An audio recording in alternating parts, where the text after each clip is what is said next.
Hey, what's going on, everybody? Whew, welcome in another episode Gorilla Sports Off Ice. I'll be joined by Meghan Angley here in just a moment. I'm Jesse Montano. Got a great show lined up for you guys today, but first, got to remind you guys about our great friends over at Trusted American Mortgage. Head on over to trustedamerican.com. They want to help you lower your interest rate, get a better monthly payment. So head on over to trustedamerican.com right now. See how much money they can help you start saving today. Hello and welcome in. Please do not leave your luggage unattended on the station.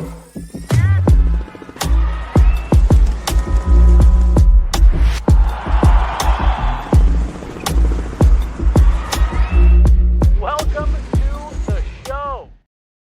Hey, welcome in, everybody. How's it going? I'm Jesse. She's Megan. We got Chloe behind the glass today. Stanley Cup Finals. We've got Olympic updates. We're barreling towards the draft, free agency. A lot going on, Megan. This is still the busy part of technically the off season. How are you doing on this gross, gloomy day out there?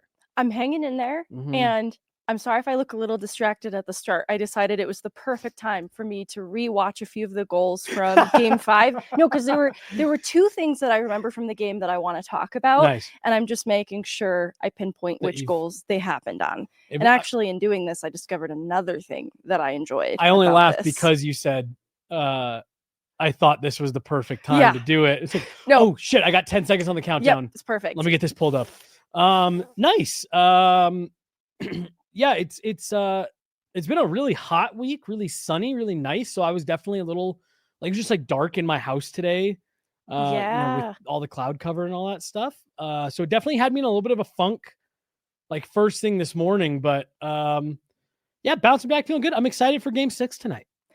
I am too. It is tricky territory for Edmonton. Yeah. Oh, I thought you were going to say for us because this could be it.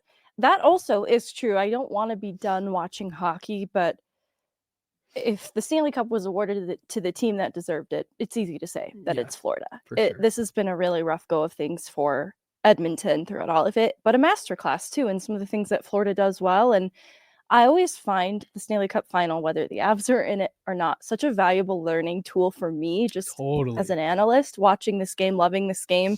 There are so many takeaways that I can apply from this series to the Avs going into next year and just different ingredients for their success. And Florida embodies a lot of what that is. And some of it, too, is answering the question of, but do we want to do it that way? Yeah. Do we want to win in this way? And it's an interesting question. Did you see that quote that came out this morning about this is the nastiest trash talking final that people have ever heard? And the one quote I saw said, normally there are some things that are off limits, but not in this series. No boundaries, no, we don't go there. Yeah, right. I can only imagine too what some of that territory is that's being encroached on, but you can see it in the physicality and the way in which Edmonton became unraveled in Game 4. You can see how this is happening, and I believe it. Yeah. Megan, it's so funny. You said that this has been a bit of a struggle at times for the Oilers. I was talking to someone, maybe even it was Chloe, excuse me, earlier this week, how I look at this team, this Oilers team, and on paper, they should not be here. I see real flaws and deficiencies in that lineup. With all due respect to Calvin Pickard, the goaltending has continued to be a mess. Yet, is that not a testament to the top half of their lineup? That these guys are just that good. That with a win tonight, you're right back into the coin flip, one game away from winning a Stanley Cup.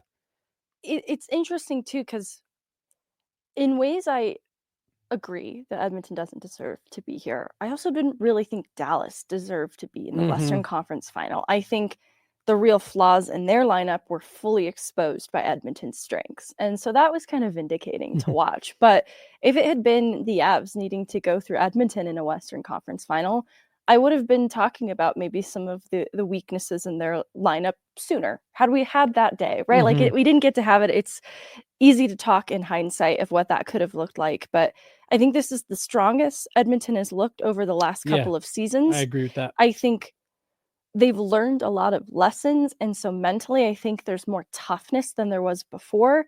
But the areas of the lineup that we've talked about before, goaltending being a little bit questionable, and then even though they've bolstered their defense, it's still the weakest part of the lineup. Yeah. Florida is exposing that in every direction. I look at Matthias Ekholm, Evan Bouchard.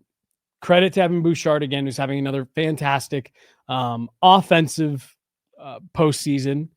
His numbers were ridiculous last year. But Megan, that to me just isn't like a number one pair. And again, I say all this saying they're 2 wins from a Stanley Cup, a win tonight, and it's a coin flip. But I compare that, that pairing to the Makar and Toews, the Pietrangelo pairing, what Tampa had with Victor Hedman, and what Florida has with Aaron Ekblad and Seth Jones. And like, their defense is just so deep and so dynamic. And then I look at Edmonton, and it's like, whoa, there's a lot being asked of Jake Wallman right now. He can only gritty so much out there. Let's not forget where John Klingberg was a year ago, right? And what's being asked of him just to be a serviceable defenseman in today's league in a Stanley Cup final. It's a huge ask, and I think really highly of Matthias Ekholm. I also think he's human. Evan Bouchard is what I think would have happened to Bowen Byram if he had gotten his wish and assumed a top pair role more immediately in the league. And that's a Bowen Byram too, without the injury. Like, that's unfair to hold against him, because I think Evan Bouchard has a lot of raw talent. The defensive side of his game needs to be rounded out. But unlike Byram's position, where he was kind of forced to round out that part of his game because there was a Cale Makar ahead of him that had kind of solidified that place on the top pair, that the only path forward for Byram in Colorado was to become more dimensional. With Bouchard, though, because he has assumed the top pair, role, I think it's been easier to grant him some allowances in the weaker parts of his game. I also think he's shown growth, but it's still not the strongest part of his game. And it's a part that he can be exposed. That's what's being exposed in these playoffs. And it's not unique to just him. Like, the reason we're even in this room where too much is being asked of Evan Bouchard too soon is because they've anchored themselves to the contracts at the top of the lineup that do provide a huge impact to the team. And they're also still anchored to some maybe bad contracts, like with Darnell Nurse, who I think, as a second pair role, it's just okay.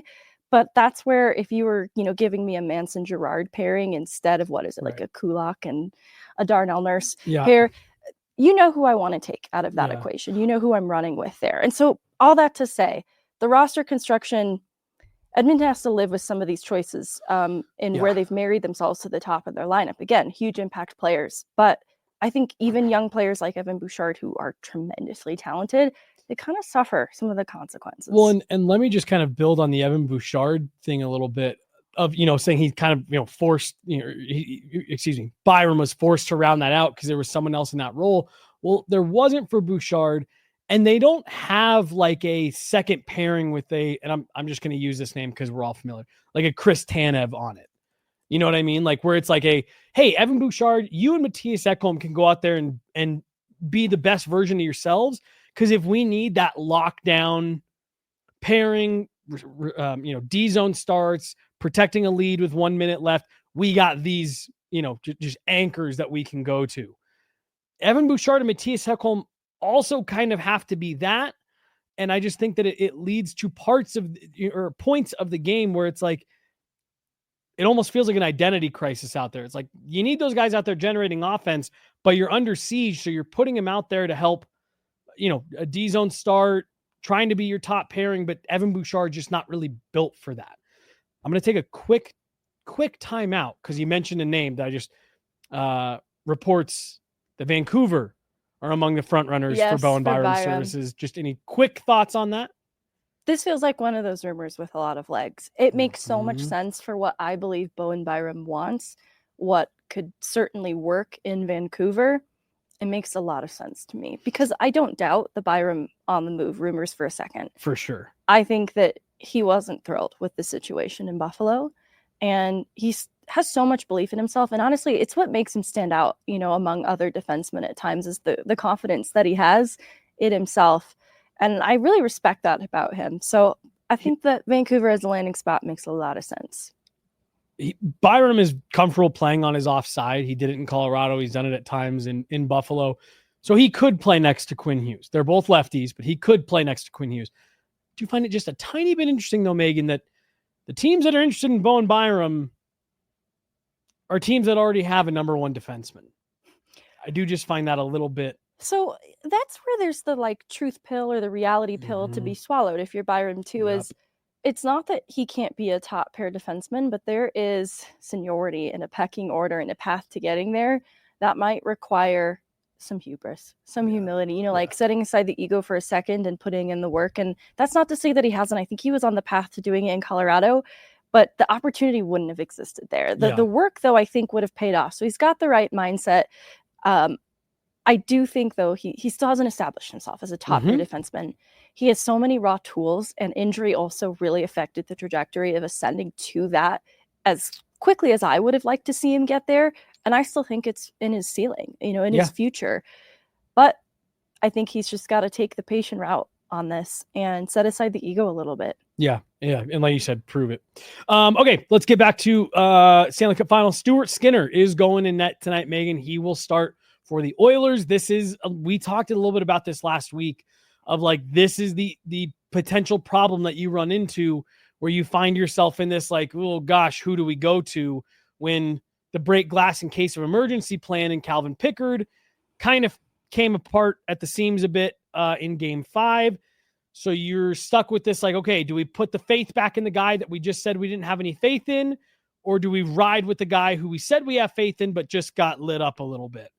And you went with the guy who you said you didn't have any faith in. That's where you're going back to tonight. I guess just what are your thoughts heading into this one? Again, we've said this series has favored the Panthers, but Connor McDavid has a chance to come out and do something tonight and take the series back to Edmonton for a game 7 rematch a year later. I'm not going to ask you for a prediction on any of this, but just what do you think heading into tonight? It's tough because, I don't look at game 5 as Pickard's fault. No. It was a 2-0 game through 2 periods. That's certainly within winnable for the Edmonton Oilers. Obviously, things fall apart, and I think it's because of Florida's killer instinct that is ever present at every moment of the game, right? That's why they're scoring late in periods, and their play along the wall is just so solid that they're constantly fighting for opportunities and creating them that I think that just became too smothering for Edmonton to handle in that 3rd period. So anyways, I wanted to come to Pickard's defense a little bit in that, but I saw another analyst say this, so these are not my words, but they were saying that the ceiling for Stuart Skinner is higher.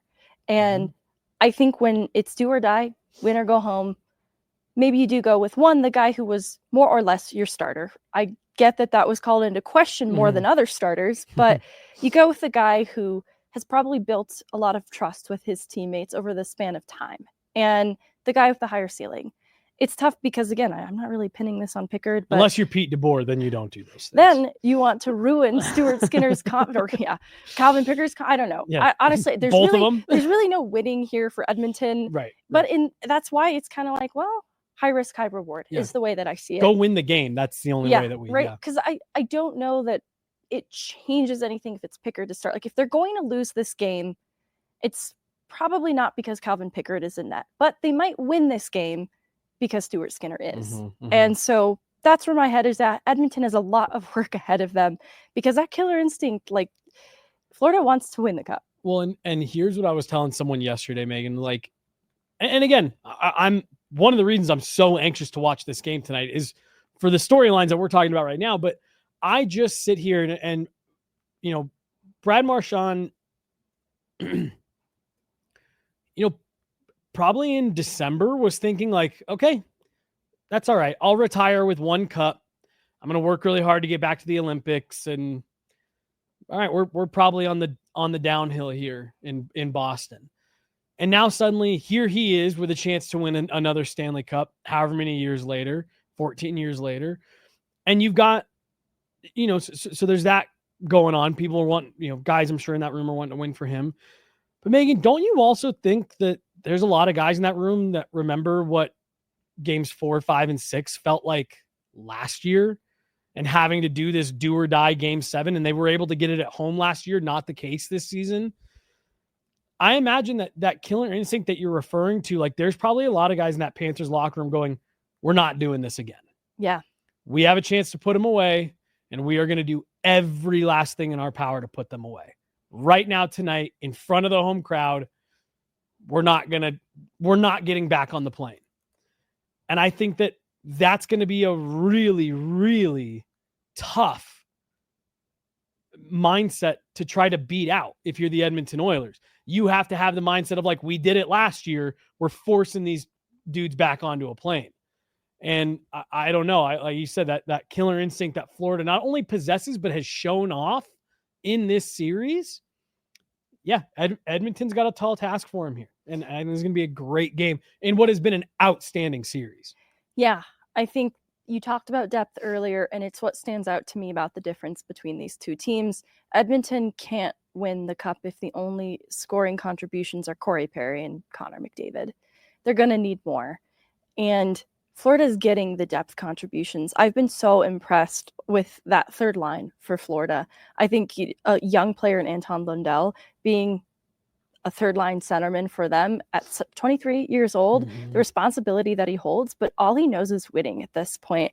And Luostarinen, just kind of this, like what I think Joel Kiviranta wanted to be for Colorado. And obviously Brad Marchand is kind of insane. Yeah. But it's the depth that at any time, any point in the game, they're a threat because of that killer instinct and because all of their players pose a threat. And they ensure that, that's just the way that they are forced to play hockey. And they're all so fully bought into it that it's hard for me to imagine Edmonton, though I think that a lot of the leadership has a really strong mentality, and a lot of the star power at the top is really hard to contain. Because everyone's so bought in on Florida, they've been able to contain it. I was going to say they've made life really difficult on Connor McDavid in this series. They've made life really difficult for him. I point to the buy-in, and it takes everybody on deck. The Jared Bednar, no passengers. There are no passengers on Florida. No. It's why it works. Yeah. Game 6 tonight. It's going to be a ton of fun. It's Sergei Bobrovsky. The Oilers going back to Stuart Skinner. We'll see if that game will... Oh, that was the one last thing I was going to say when you were mentioning that a minute about like, I don't think you would lose the game because of Pickard, but I think you could win it because of Skinner.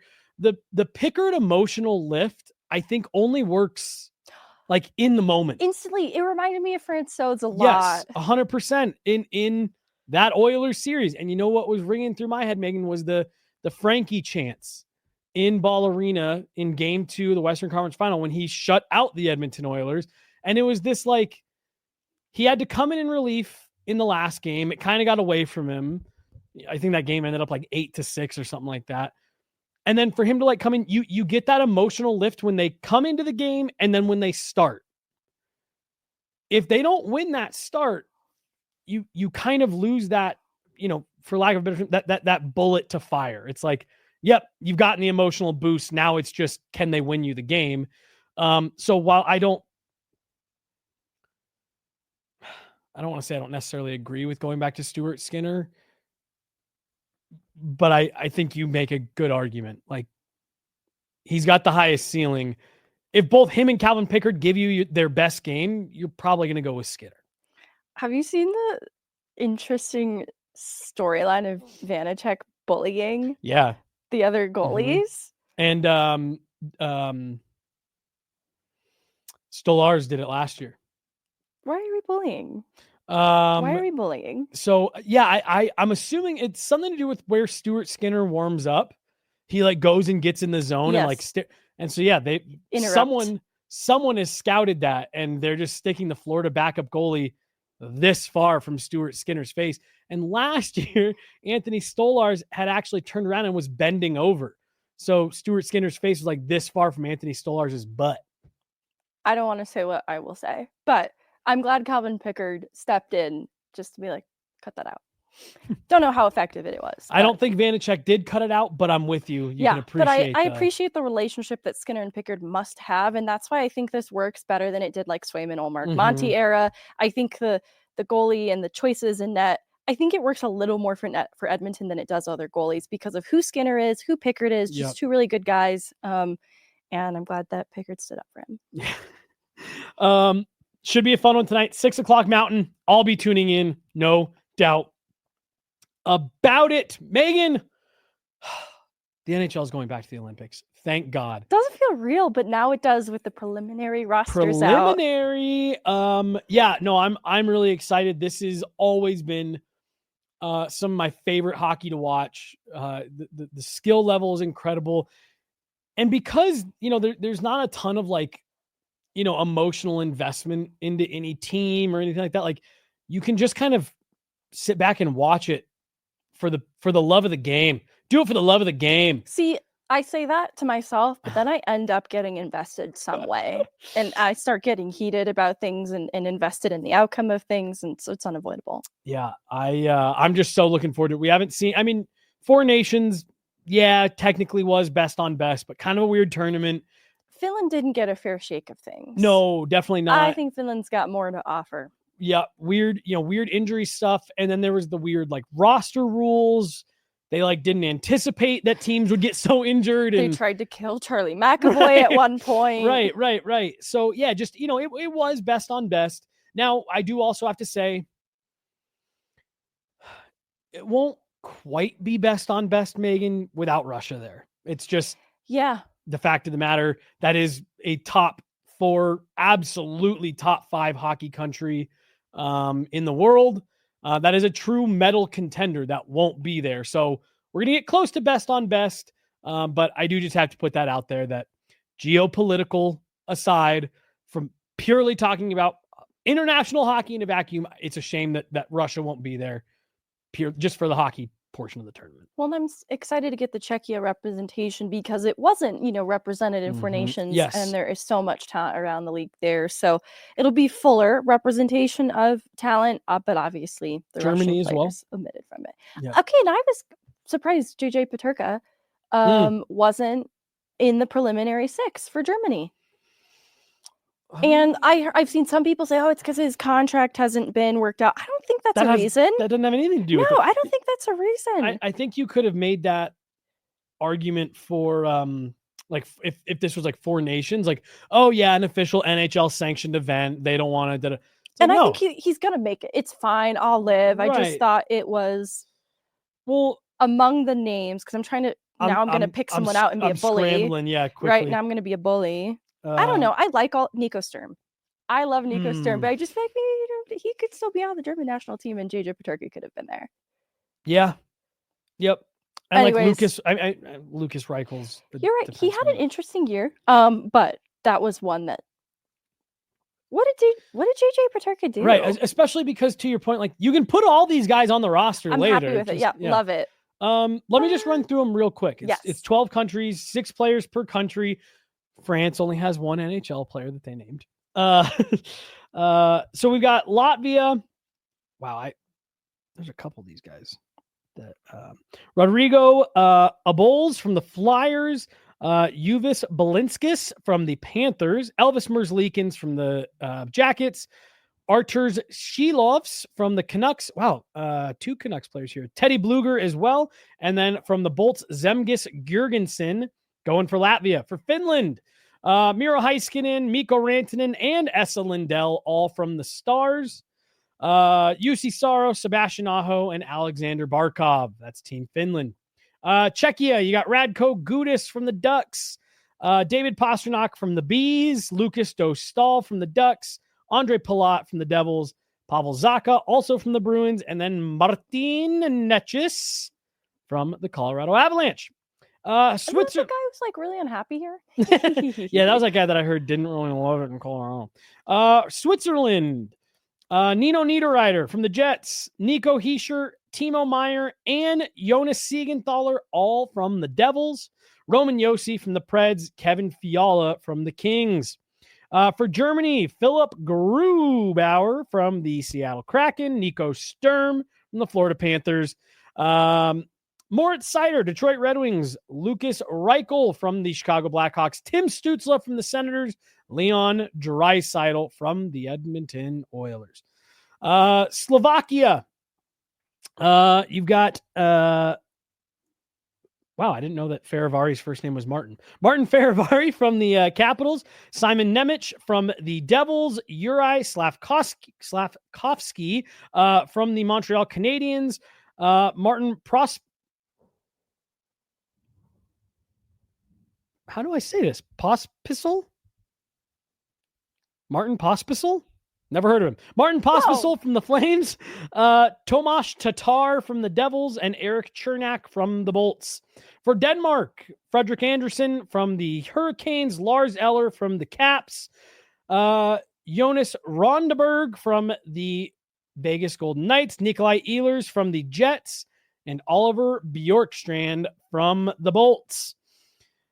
Team USA, Austin Matthews from the Toronto Maple Leafs, Quinn Hughes from the Vancouver Canucks, Charlie McAvoy from the Bruins.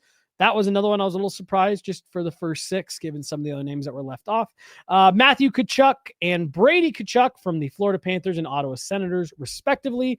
Jack Eichel from the Vegas Golden Knights. For Team Canada, Connor McDavid, Edmonton Oilers, Sam Reinhart, Florida Panthers, Sidney Crosby, Pittsburgh Penguins, Braden Point, Tampa Bay Lightning, and both from the Colorado Avalanche, Nathan McKinnon and Cale Makar. And then I saved this one for last because this is where I want to start.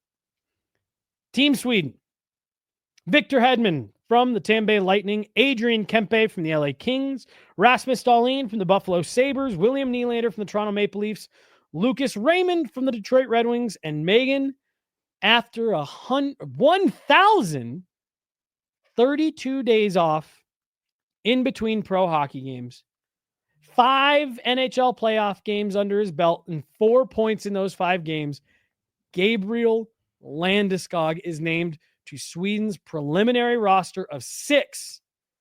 What a story. What an achievement for him. Let's start here where I wasn't surprised that Gabe Landeskog made Sweden's Olympic roster. Right. I was surprised that they had him on this preliminary list. And I think, to me, it's a sign more than anything else of just how highly, not just the Avalanche organization thinks of him, but the entire hockey world. And I do think it underscores how impressive of a performance he put on in just those 5 games was. Yeah, I think it's solidified a lot of trust and faith that he's really back. And this is going to stick. We're going to continue to get to watch Gabriel Landeskog play hockey. And I think it's a respect thing, too, that his body of work through this point commanded this kind of recognition. Because, in looking at like Germany and Nico Sturm, I was like, oh, maybe it's a seniority thing, right? Like Gabriel Landeskog certainly then would be given that respect or seniority. But then I look at like the Lucas Reichel and I was like, I don't think that's specifically then how these rosters preliminary were based off of. I do think a few factors went into play here, and Gabriel Landeskog kind of checks all of them. The leadership aspect, he's absolutely a candidate to be captain of Team Sweden.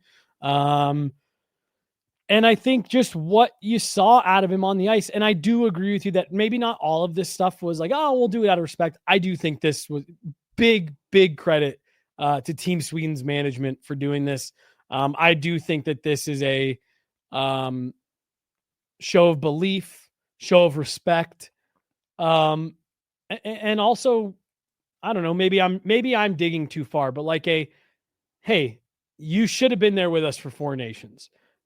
You've won an Olympic medal before. We're bringing you back. We think that you're going to be able to play, and we're bringing you back. And just like not even leaving any question to it for Gabe. Like, don't feel like you have to go out there and prove to us that you can do it. We know what you are, and we know what you're going to bring to this team. So I think it's exciting, like for Gabe, that we're going to get to see him at the Olympics. I think it's exciting. Good for him. It's extremely exciting. Whoa. Confirmation from the universe. The Thor, Thunder, Lightning, from the return of Gabe. He is representing Team Sweden. I don't know if the mics picked any of that up. Yeah, I don't know if you guys heard, but that was a serious crack of thunder just outside. That's awesome. Do you remember? Shit, Megan. This had to have been at least 2 years ago, if not 3.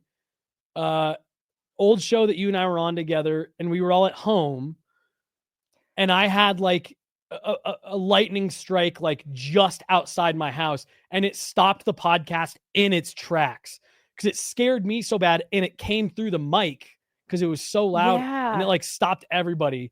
All 4 of us were on. I just didn't know if you remembered that. No, that sounds familiar. I don't remember it exactly, but it sounds familiar because I'm also remembering there were times where lightning hit the bar and interrupted a show because of it at the bar. So I'm trying to separate it from that Yeah. memory too. I think I've actually got it somewhere on my computer. But yeah, hopefully the power doesn't go out here. I don't know. That was a loud crack of thunder. We're good. It's for Landy. Megan, honestly, all jokes aside, like Marty Netches is probably the one I got the least to talk about here. He's represented, the European guys usually represent their nation a little bit more frequently coming up through the ranks. And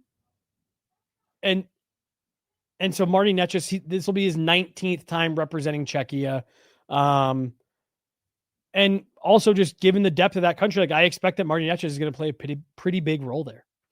I think too, with Worlds last summer being won by Czechia, there's a lot of pride in Czechia hockey at the moment. And that's why I'm excited to see it represented on the international stage, because we didn't get it in the Four Nations. So really excited for that team generally. And I think between, honestly, even just the 6 they've got named here, Dostal, Pasternak, Netches. I like Andre Palat a lot. I think that's a team that can make some noise. No, I think so too. I think our phones buzzed at the same time, and so it scared me that it was like breaking news. They signed Sam Malhimsky, according to Jesse. I'm sorry Czechia. to anyone listening. That is fake, but Czechia is real, and Lukáš Dostal is an amazing goaltender. Yeah, I think that's a team that can make some noise here. That's kind of funny. Yeah. But they could make some noise here. More thunder, you guys. More thunder. Just wanted to quickly, I know there's been a lot of confusion around Cale Makar's eligibility. So that's what I wanted to get into right now. Let's go there. Perfect. I'm going to be transparent with people. I had confusion around Makar's eligibility. I learned just a week ago that he was eligible to play, and his whole family was planning around it. So I want you to know, just like how up until the news of this being announced, how I was even not sure, that had not been made clear yet. Yeah. Well, and let me just add to that. I had spoken to someone last year right before Four Nations, and I said, I know this is an NHL event, so this doesn't matter. Is Cale going to be cleared in time for the Olympics next year? And I was told at the time, just before Four Nations, like right before the tournament started, Cale had already been named to that roster. I was told, yes, he has been cleared by the IIHF for any of those tournaments. He'll be good for the Olympics. I said, great. I reached out to a couple other folks to try to get that, secondarily confirmed. I never could. So like you, I was like, well, I think he's good, but I don't know for certain. Pierre LeBrun did reply to my tweet earlier this week saying he is clear. He will be eligible to play. Do you have any more insight though on if the eligibility from those players stems at all from, because I believe there's a verdict date coming relatively soon, correct? Yes. And so there's an independent review independent of that verdict, but we are expecting a verdict in July from Justice Maria Carucha. So keep an eye out for that separately, but this independent review is how these two things were separated. And let me just add in the clarification. We are talking, of course, about the 2018 World Junior Team Canada sexual assault case that is ongoing. 7 players, I believe. Seven or 8 players have been indicted on sexual assault charges. Every player who was on that 2018 World Junior team was placed on international suspension. Cale Makar has never been under investigation beyond that initial preliminary when they were trying to figure out what happened. He hasn't ever been listed in anything. He wasn't even in London the night that it happened, I believe. I had heard that, and then I saw a photo of him, at least at the award portion of that weekend. So a little unclear on that, but confident he wasn't involved. Right. The fact that he wasn't involved. So it's not that he's under this sexual assault investigation, but really it was that entire team that they just kind of put a blanket, full stop international play. I just wanted to add in that in case people didn't know what we were talking about with the eligibility. Yeah. So there's an excellent Toronto Star article by Kevin McGran that has a little bit of information. So going back to Four Nations, early that February, we knew he was cleared for Four Nations, that there was this appeal process that he was a part of at that time, but it still hadn't been made clear in any sort of announcement that he was cleared for Olympics just for Four Nations. Mhm. And this article in Toronto Star says that the independent review occurred after May, part of the reason why Makar was not invited to the World Championship when the Avs were eliminated for Team Canada. Mhm. So this sounds like a pretty recent development as of sometime after May, sometime after Worlds when, like McKinnon went out there. Yep. That's why Makar wasn't there. I don't think this independent review had been completed, but I still think this is a fluid situation with more information coming in, because I had heard mixed things about even the appeal process back in February. So I think this has been going on behind the scenes for a little bit now, but that is the rough timeline I have for this independent review and why he's been cleared to play recently and why we're a little bit in the dark about it. So I've also put some feelers out to get some more hard confirmation from Hockey Canada just on the timeline of what was the independent review, when was this decided. But I at least feel a confidence that he was cleared to play. Yeah. And the other thing, though, it wasn't said to me in this exact way, but kind of a little wink, wink, nudge, nudge. Hockey Canada is also going to be highly motivated to make sure that Cale Makar is eligible to play in the Olympics. A pretty significant piece for the Team Canada. But Cale Makar was named in the preliminary roster, which is why I think there was a little bit of digging that started from several people. Like, is he good? Like, is he good to be there? Because he was named to the literally a week ago, and they're like, well, his family's planning to go. Yeah. So it's been known for a little bit of time, but I don't think it's been as much as people think. And the sense that I get now hearing you share that, I do wonder if it's been a little bit of you'll be good by then. It's not official you're good, but you'll be good. And so I wonder if it has been a little bit of a handshake type thing. And maybe now since May, it's been officially approved for him to be able to be there. Because just weird things. I want to validate anybody who feels a little bit weird about that too, why it just hasn't been made clear when that independent review came back and he was cleared to play, why it wasn't just through a more appropriate PR channel formally announced. And I just want to validate anyone who feels weird about that lack of transparency, because Hockey Canada is in a place where that's really the approach they need to adopt moving forward, so that we don't find ourselves in weird situations in the future. And this felt like an easy thing to be more transparent about. So I think any criticism of that is kind of fair. And the confusion was felt on our side of it too. For sure. And yeah, like you said, why can't you be transparent about a guy who's been cleared of all this other stuff? Why can't you just come right out and say, hey, here's what we did. Here's what the independent review was.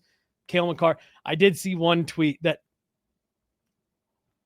made me laugh just a little bit. They were like, well, they probably made an exception for Cale. There's not really a ton of other guys from that 2018 team that they're probably very interested in. I hate it too, because obviously it's not a joking matter. Right. What is alleged is so terrible. Right. It makes it easy for us to be able to speak about Cale Makar knowing that he wasn't involved. But we'd be in a really different place if that was murkier, and I don't even want to imagine it. Yeah. But yeah, Megan, all in all, I like you said, kind of off the top there, this makes it feel a little bit more real seeing some preliminary rosters. And also it was never a question of if he'd make the team or not. Got to be happy for Nathan McKinnon. This is a big deal for him. He's talked to us about that, that getting to represent Canada, not just internationally, but at the Olympics that's something significant for Nate. I'm excited to see, because he showed care in Four Nations, and I think this is going to mean a lot more to him. He showed care even at World Championships. There are reports coming back there's some guys on this Team Canada team that whoa, this dude's intense. That's why the upset was a little bit of a bummer. I think he needed Worlds this summer. I think the exit for the Avs it left such a stain, and he needed to channel his energy into something. So I think having that also ripped prematurely didn't feel good. Yeah. But I hope it just brings about a really intense Nate for next year, which is funny to say because he's already so intense. Take it up a level somehow. Well, let's talk a little bit about next year and what this might look like, Megan. We're going to get into just a couple names. I'm sure we'll spiral into different conversations, but let's start with the easy one, the one that's in-house. We put a post up. Was that yesterday or 2 days ago, Chloe, about Drouin? Yesterday. We put a post up yesterday. Alan Walsh just tweeted out all of Jonathan Drouin's stats. No reason in particular. Just tweeted out all of his stats and all that stuff. Clearly making a case for his client to the open market. And we put it out there. Should the Avs bring Jonathan Drouin back? Would you say it was split, Chloe, or was it more one way or the other?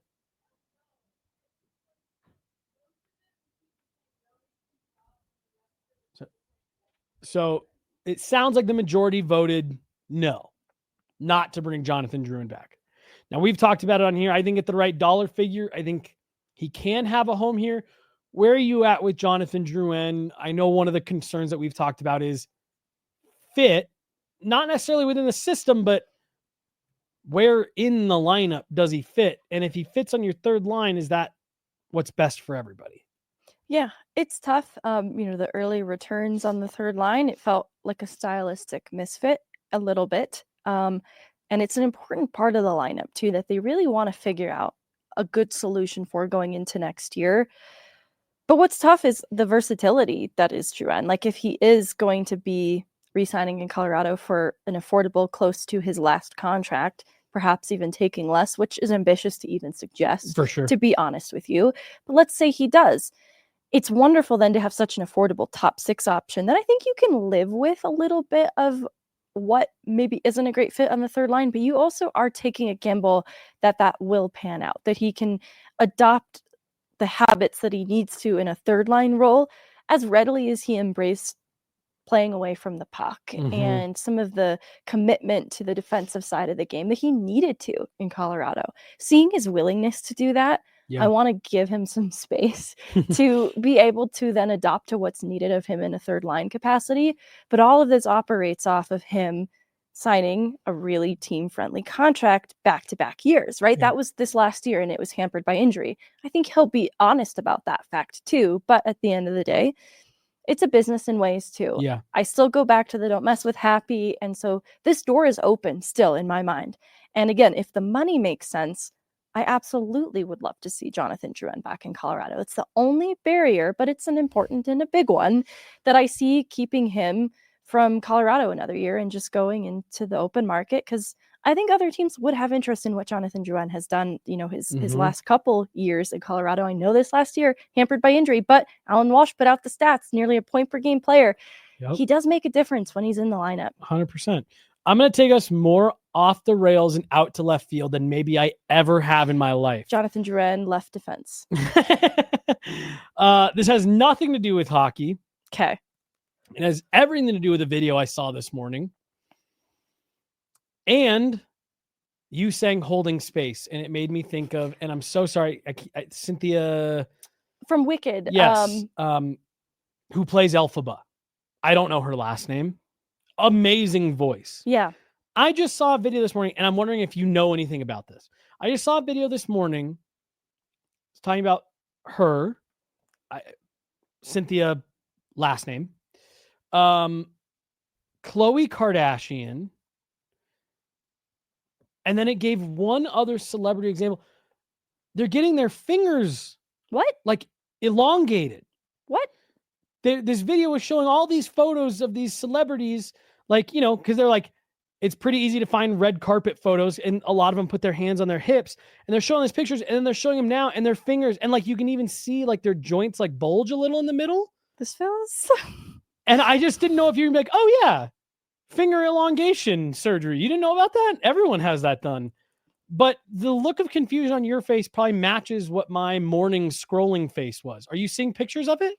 Yeah, but they just kind of feel like those, I forget the fake news sites that. Oh, totally. Like The Onion, it just kind of, this feels like it's an Onion article. And it feels like it could just be certain angles of photos, and now I'm contributing to bullying these people over the length of their fingers.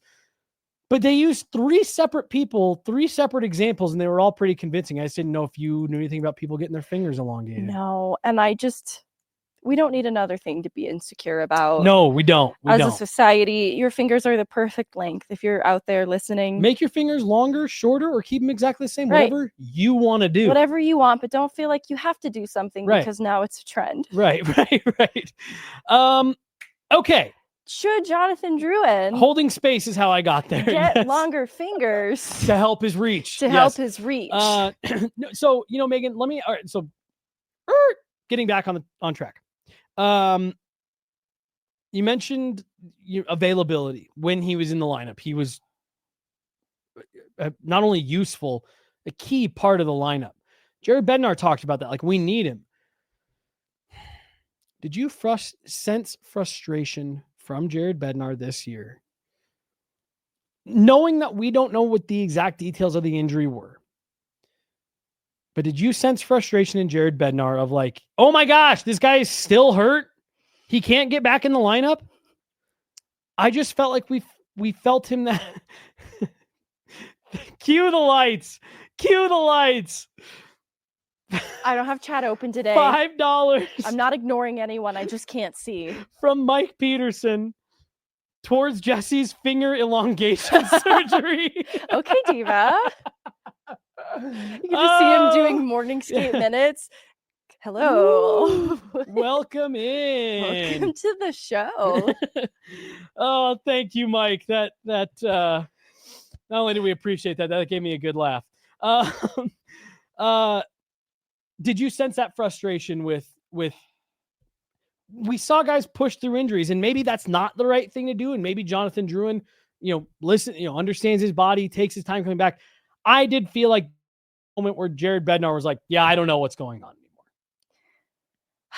It's hard for me to affirm that specifically, though. I think just overarching frustration I could sense, and more so in the playoffs.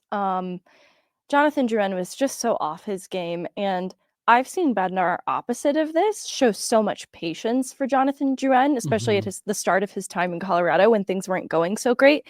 He showed Jonathan Drouin a lot of grace. Yeah. There's another one. There's another super chat. You guys are so silly. $5 to Leon. Gotta build up this finger surgery fund. So I'm assuming this is all for Jesse. Like right now, he might be able to do one finger. Yeah. Hey, if I get this surgery done, maybe I could dunk. Get it on the tips of my fingers. I'm disturbed. Oh God.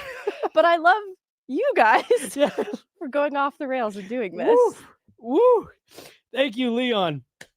$5 there. Jared Bednar did show a lot of patience with Jonathan Drouin at different times. So anyways, all that to say, Yeah. I'm not sure how to read it. Do you know what I'm talking about, though? Like, do you remember that No, I do. portion of the season? Well, because, gosh, his availability was weird. And it honestly, too, maybe where I can affirm the frustration, and where I was pointing it to was we would be asking for updates. The length of time for his return, his injury, just kind of never was clear. And Jared Bednar's constantly have to answer questions he doesn't have the answer to. Because I think the nature of the injury was a little bit weird. And then the fact that it happened again, there was something that caused another issue. Like it frustrated Joe as well. Like he seemed upset as well. He definitely did. And this is my segue into why I'm nervous about Nikolai Ehlers. I love this player. It's a name that I've seen people show interest in, linked to Colorado. And this is a player I'd love to have in Colorado. But if you're worried about Jonathan Drouin's availability, you need to be worried about Nikki Ehlers too. That was just my 2 cents. I like both players. And I'm not going to hold it against Jonathan Drouin any more than I will another player that I would really like in Colorado. I think there's a path back for Jonathan Drouin here. But like you said, at the absolute maximum, it's how much money he was making last year too. And then likely it's probably gonna have to be less than that. All of that's under the assumption that like the Avs are gonna have to make some moves here to round things out. So I'm just assuming that like, okay, give Jonathan Drouin the whatever $2 million, you'll make it work. I saw this really funny like fan cam for all of Colorado's centers, and I just loved seeing a fan cam for Brock Nelson. Like, you know what I'm talking about, right? Where it's kind of, you know what a fan cam is, right? I mean, it's usually. I'm nervous now that you're hesitating so much on describing it. Think of the lens, like the gaze, and GAZE, like. The lens at which you're watching it through is just kind of like hyping up these guys as like real cutie patooties, you know? Okay. So like you see tons of fan cams for like the Hughes brothers. So seeing one specific to, I know I have a lot Okay, of questions alright, about this, but like alright. I'm glad the it boys of the NHL and the Hughes brothers are popular among a What? lot of like hockey TikTok Quinn girlies. Hughes is walking human He melatonin. looks like he is constantly disassociating, and I'm worried about him. He looks like he's about to fall asleep. I'm worried about him. I'm not trying to bully, but I'm just trying to set the stage here for fan cams to then He highlight. looks physically ill. I'm worried about him. Not to bully, though. Whoa, I just said like he's disassociating, okay? Anyways, leave Quinn Hughes alone. TikTok.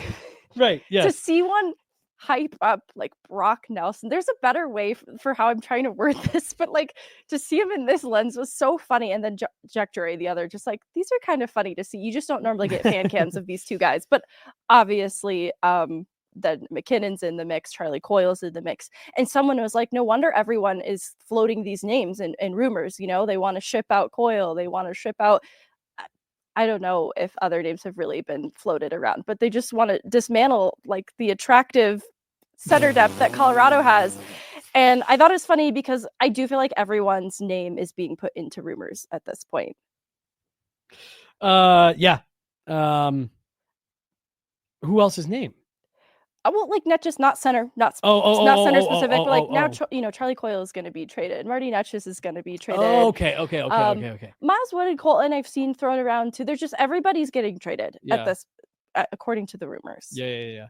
The Charlie Coyle one, I'm not saying it won't happen. It just doesn't make any sense to me. It doesn't make any sense to me. I think some of that's being fueled by the guy we're going to talk about next, but like, I just don't think it makes much sense. Should we get into it? Yes. All right, let's talk about it. I do want to remind you guys about our great friends at Trusted American Mortgage. Before we continue this free agent conversation, they have a special promotion just for you watching this podcast right now. It's exclusively for Guerrilla Sports listeners. With a cash out refinancing mortgage, you can unlock your home's equity and bring your dreams to life. You can pay off your high interest debt and start saving today. At Trusted American Mortgage, they can close your loan in as fast as 10 days. On average, borrowers at Trusted American Mortgage who have done a cash out refinance saved over $800 a month. Megan, I could always use an extra $800 a month. And as a bonus, you may be able to delay 2 of your payments. So imagine what you could do with not only that savings, but a couple of months of not having to make that payment. And best yet, it only takes 10 minutes to get started. Trusted American has a special offer exclusively for listeners of this podcast. Apply this month and they will reimburse your appraisal costs at closing. That's a $650 value, Megan. See their website for full details and disclosure. Contact Trusted American Mortgage today by clicking the link, which is in the description of this episode, or go to trustedamerican.com/sports. You can call them at 833-733-4538 or 833-REFI-JET. Trusted American Mortgage is open Monday through Saturday. Check their website or Google business profile for hours. $800 a month in savings and a couple months of not having to make a payment. That sounds like the perfect time a year to be having this done. Give yourself an extra little vacation. Get out in the sun a bit. Go to trustedamerican.com/sports for their exclusive offer just for you great folks listening to Guerrilla Sports Off Ice. Megan, his face is on the thumbnail. His name has been all over rumors all week. Jonathan Toews is attempting to make a return to the NHL after missing a couple seasons with effects from long COVID. He's gone on a whole spiritual healing, body, mind, all of it journey. And he's ready to make a comeback. And Sportsnet's Chris Johnston is reporting that it is down to the Winnipeg Jets and the Colorado Avalanche, at least among front runners right now. This is a player who's in a unique position that he can kind of have his mind made up before July 1st. He's one of the few free agents that is able to start having these conversations now before July 1st. I guess just where are you at, Jonathan Drouin? I already did it. You guys. I already did it. Were we live when I was saying that? We weren't live yet. Because she almost messed up Jonathan Drouin, Jonathan Toews. I said, yeah, really the only reason I wouldn't want the Avs to sign Jonathan Toews is I'm going to mess up him and Devon Toews. She goes, what if you say Devon Drouin? And I just said Jonathan Drouin. I'm already messing it up. when I was thinking about what I wanted to say, and sometimes I speak aloud before I go on a pod, Mhm. I was saying Jonathan Drouin when I was trying to talk Yes. about Jonathan Toews. And maybe it's because there's only one Jonathan that I really, really want to Megan's see. only got room for one Jonathan. I've got room in her for heart. one Jonathan, and that's JD, not JT, which sounds very similar. Where are you at, Jonathan Toews? The reports that we're hearing, and I guess how you think that would affect the roster that we're looking at here for the Avs.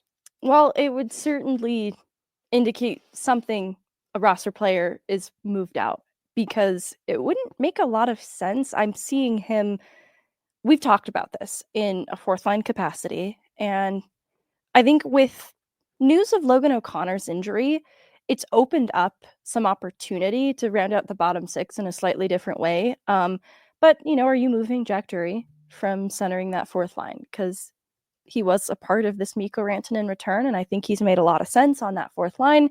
That's really where I'm imagining him. Maybe there's higher upside for Toews too, but he's missed some time, and I'm not sure where his body will be at with respect to dealing with the effects of long COVID, how that'll hold up over the course of an NHL season where he'll be turning 38 years old. Mm-hmm. And look, I'm looking at Brad Marchand, and I'm not saying that Corey Perry as well. He's incapable. You keep his name out this. Oh, he's had a good final. No, that was all I meant. he's had a good final. I think Zach Hyman's injury is affecting Edmonton in a huge way. It's like we wouldn't really be talking about Corey Perry in this way. Anyways, I just didn't want to talk. Older guys are having their moment right now. Older guys are in right now. So it's just the missed time, the unsure effects of the long COVID, where he'll be at going into this year. That I also, like, I think I said this before, I'm not sure I really understand the need for Jonathan Toews because of the way that they've bolstered themselves down the middle. It just, they would have to then change what they are right now to accommodate Jonathan Toews, and you're accommodating such a risk. And I get that the accolades to his name, like 3-time Stanley Cup champ, 2-time Olympic gold medalist. There's a lot of winning to Jonathan Toews' name that I think some people like maybe point to that experience as being like an Andrew Cogliano, and what he can add. And I think not so different from Andrew Cogliano, who earlier in his career was a different player from the one that the Avs got. And it was still a really valuable one. Maybe Jonathan Toews in a different role is still really effective, and it's just different from what you knew him as before. But I wanted to park a little bit of time here to validate anybody who feels squeamish around Jonathan Toews on the Avs. I understand that the failure that was the way the Kyle Beach situation was handled with the Chicago Blackhawks back in 2010 is upsetting to a lot of people. And I just wanted to validate anybody who looks around at the way in which there was a systemic brokenness in how this was handled. I think that's fair to say. And the culpability across the board, I think the weight that you assign to each person, it varies, but it doesn't change the fact that there is still accountability across the board here. And so I look at like a 22-year-old Jonathan Toews as the captain of this team, and I can grant him some allowances. I'm not going to strip him of autonomy either and infantilize him at 22 years old. There's a reason he wore the letter too. He showed leadership at a young age. So I don't want to strip him of autonomy in this situation either, but I also want to give him some grace being 22 years old. Right. I think where people felt frustration with Jonathan Toews, have I already said Drouin? I'm afraid I have. I don't think I haven't caught it. If you have, my brain is also messed up because I'm hearing Jonathan Toews. Present day, Jonathan Toews, 33 years old, talking about this as we're learning more about the Kyle Beach incident. And he made comments initially that I think he showed a lot of sympathy to Kyle Beach, but he also showed sympathy to the front office staff, talking about Stan and McIsaac and the relationships that he's had with these people, and how it hurt him to see them having everything stripped away from them because it didn't help to change what happened to Kyle Beach. Right. And he received criticism for deflecting that focus from what happened to Kyle Beach to people who were culpable. And he did come after that to walk that back and apologize for taking the focus away from Kyle Beach. Was Kane the one who's like, I don't know, I never had any problems with it? Who was the one that was like, oh, I never had anything but positive encounters with like the couple people that were like, I think it was Patrick Kane, who were like the most under the microscope. He's like, oh, they were great to me. It's like, even Toews, so I can't speak for Kane on this. I just went and looked it up this morning to refresh my memory. Even Toews had positive comments around his relationship to like Stan Bowman and Isaac, and just, you know, how he came to know these people, you know, the family men that they are, just not appropriate. And so anybody who is feeling just a little bit weird, because that's an adult Jonathan Toews, that's like, that just is a little bit of a misstep. I think if anyone has been familiar with me when I talk about conversations around sexual assault, one, I have a lot to say. And I often talk about the way in which sexual assault is talked about in conversation, the culture around it, the way in which it's investigated, prosecuted. And I often don't get to talk about the what happens next part, which is if there is accountability, what path to rehabilitation should exist for people? And I don't have all the answers in this conversation. That's where I'm at. It's not something I even often get to talk about because most survivors of sexual assault don't ever see justice. That's the hard part in all of this. It's never brought to light. People aren't named. And so there are steps that have been taken to try and prevent something like this. Again, the systemic brokenness that allowed this failure to happen. There are steps being taken to ensure it doesn't happen again. But I also think it's left a lot of people wanting a lot of questions unanswered, which is why the lack of transparency from Hockey Canada around, you know, the separate issue we talked about earlier, I get that frustration. So anyways, path to rehabilitation, what kind of growth, you know, should people embrace? And I think it's subjective. I think anybody who would feel uncomfortable with Jonathan Toews in Colorado is completely justified in that. And I'm not going to tell them otherwise. It's tough. We have a job to do because this is a real rumor now that it's been narrowed down to Winnipeg in Colorado. And so we have to kind of talk about all of it, right? Like we're sitting here talking about the hockey and the fit, but I wanted to park a little bit of space to validate anybody who feels a little bit uncomfortable by this. Oh, thank you. I don't have all the answers, you guys.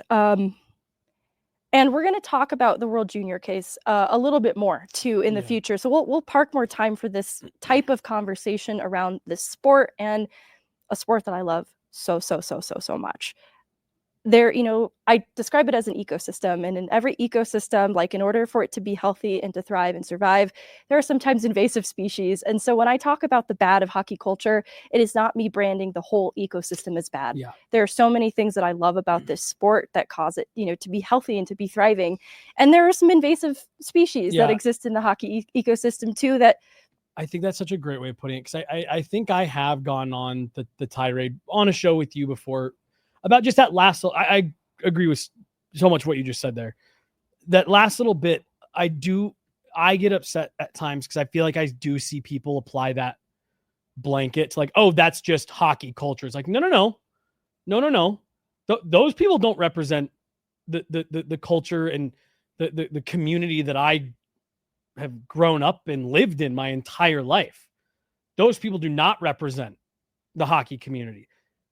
There's invasive species. I think that's a great way of putting it, Megan. And it's important to talk about it, you know, as appropriate.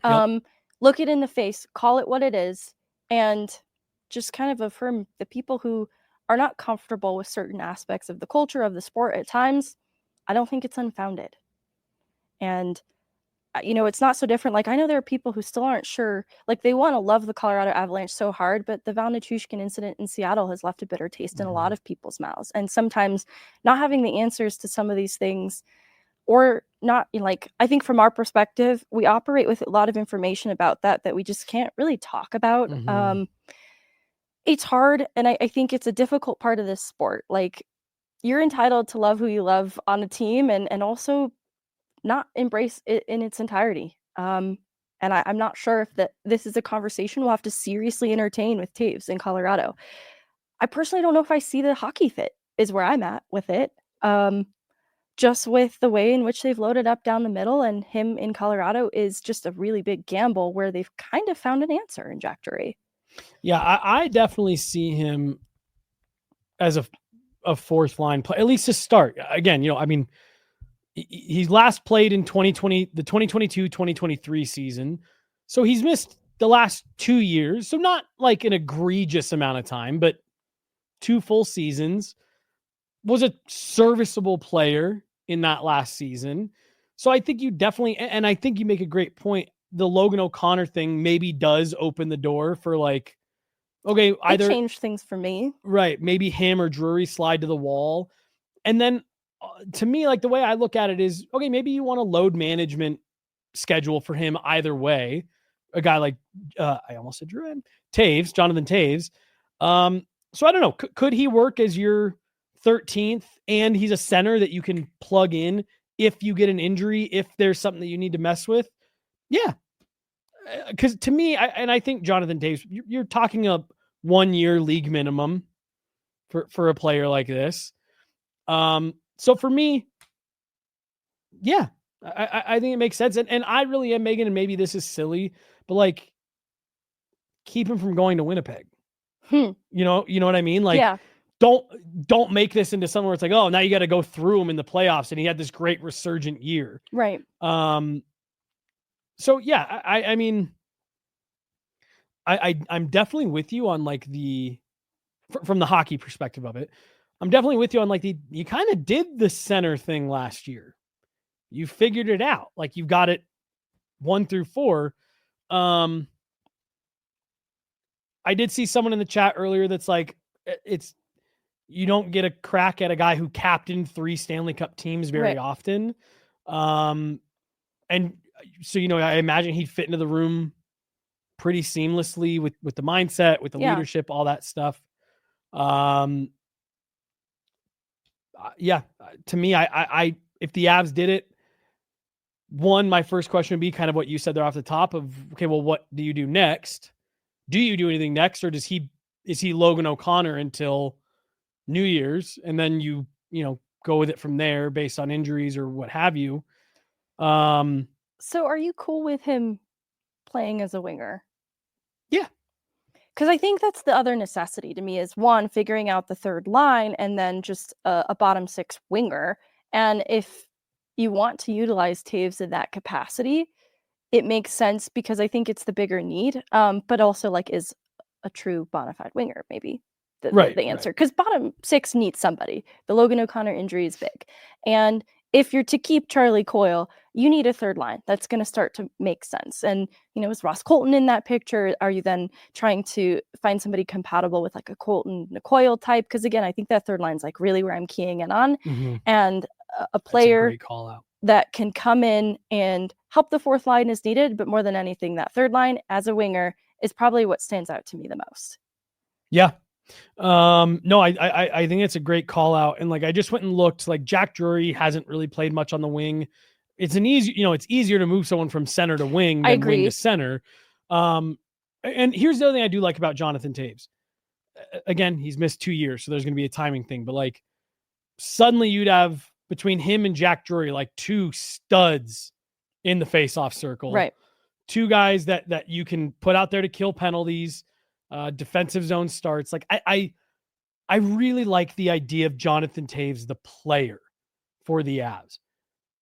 You are correct though. When you step back and look at the construction of the roster, it does feel a little bit harder to start wedging him in places. Like you're starting to like find a reason to make him work versus there's a hole that needs to be filled by him. Mm-hmm. And I don't know, like now keep in mind too, if you decide to move a Sam Girard and address some of those, knowing that there's still pieces to move, that's why I think I'm, bullish on it. Cause it's like, or is that the right phrase? Is that the right way to use that? That's why I like it. In theory, cause it's like, all right, well, I know that there's going to be a couple other moves, but I do think you make a great point that's maybe not the number one emphasis of need, and you're shoehorning him in a bit. No, and I think the Avs have had interest in him before, so I could see it being conceivable that they'd want to find a way to make Toews work. That maybe means changing the complexion of the bottom 6 in some way to make it happen. Given that you said to keep his name out of this, I can't imagine you have any interest in Corey Perry. in the free agent market? There was a comment that came through the chat. Just thought. I feel like people want to just get me riled up. Well, let's rile you down because we're already over an hour, so we're going a little bit long. Let's talk about one of your favorite topics, Sam Malinsky. Good call, Jesse. What do you think this deal looks like for him? Anything he wants. $7 million sounds good. 7 by 7. Yeah, 8. Make it 8. 7 by 8. Yeah. Perfect. This to me is a kid that I think you try to get as much term out of him as you can. I see the value in that. I think he's a good investment. And I was thinking about Sean Walker the other day. Like, I think that that's kind of the player comp I'm at, but I don't even want to give a ceiling to what Sam Malinsky can be. And I saw the price that the Avs paid for Sean Walker, and I think that they can get more out of Sam Malinsky, the evolution of him over time. Because, we talked about Byram and where there was this need to round out his game that was drilled into him because of what his path forward looked like. And I think there is so much room for growth that you can realistically promise Sam Malinsky, like, hey, here's what you're building towards. I'll show you. This second pair role that you've moonlighted in, this can be a more permanent thing for you. Here are the steps to getting there. And I think where the term would be intriguing to Malinsky is that would be confirmation that there's belief in him. It would be putting trust and faith in him. Because I think this last year, the period early in the season, like great training camp, great start, gets benched for a couple games, comes back hungrier than ever, especially out of that Four Nations break. I think he's really motivated and receptive to this kind of messaging, that putting some faith in him, I think he's going to reward the team that does that just by continuing to grow as a player. Because I look at his path, right? Like Nall to D1, NCAA, undrafted kid, now full-time NHLer. It's a really impressive story. And so I have a lot of belief then in what his upward trajectory is as a player. I'm obviously biased. Everyone knows I'm big on Sam Malinsky, but I love the idea of signing this guy with term because I think the upside is really high. Damn, you just said something there that when you said, full-time NHLer, this past season was technically his rookie year, but I kind of looked at that as his sophomore season. I get why. He played 23 games the season before. He had he had a full pro season under his belt between almost 50 games in the American League and 23 more games in the NHL. That's that's your first pro season. That's a solid taste of NHL action. That's a full year of pro. I don't know, Megan, do you think you get him to sign like 4 years, $8 million total? So 2 per year? I think we're in the 2 per year. I do. One, I think there's even more projections of the cap going up and up and up. And I just saw like the last free agency a summer ago, different mode. What am I trying to say? Different form of defenseman. There's a way better word. But it was like the stay-at-home defenseman type going for huge money, kind of like, I think that's way too much. Certain like archetype. Yep. Not necessarily Malinsky's archetype. Like I look at the way in which even a Sean Walker really has to demonstrate functionality in this league, in the way that a Tyson Barrie, not really as a bona fide NHLer anymore, is surprising to me. Malinsky has to add that dimension to his game, but I think you're easily $2 million per year, just based on what I've seen trending with defensemen as of last year and where I think he can grow to. And those player comps that I've provided, I think it's easy to put him in that category. I think if you could get him locked down for the next 4 seasons, about $2 million per, I think that's a contract that'll age really well for everybody. I got nothing else. What about you? I think that's it. Are you sure? Yeah. You don't have a page more of notes on Sam Malinsky? That's for like its own pod. No, right. Okay, that's for the show. We next haven't done week. a Trent Meyer pod in a while, and they need to qualify him too, you guys. So, damn. All right, we'll save that one because now I want to talk about that with Nabokov signing on loan for the KHL. This is kind of Trent Miner's last dance. This is a shot here, and you only got one shot because opportunity knocks once. She's Megan. I'm Jesse. We got Chloe behind the glass.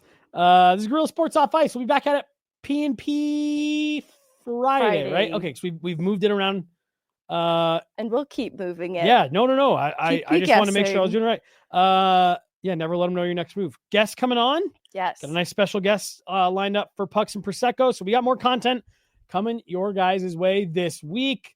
And who knows if this rain breaks, maybe I'll bring my real shoes and I'll just go dunk, guys. Don't worry. What if I can dunk in cowboy boots? I would be really excited. I don't think I can. That would be our most viral video yet. Yeah, Megan, Jesse, Chloe, and John back there. Thanks so much, guys. We will talk to you later. Have a good one. Bye. Bye.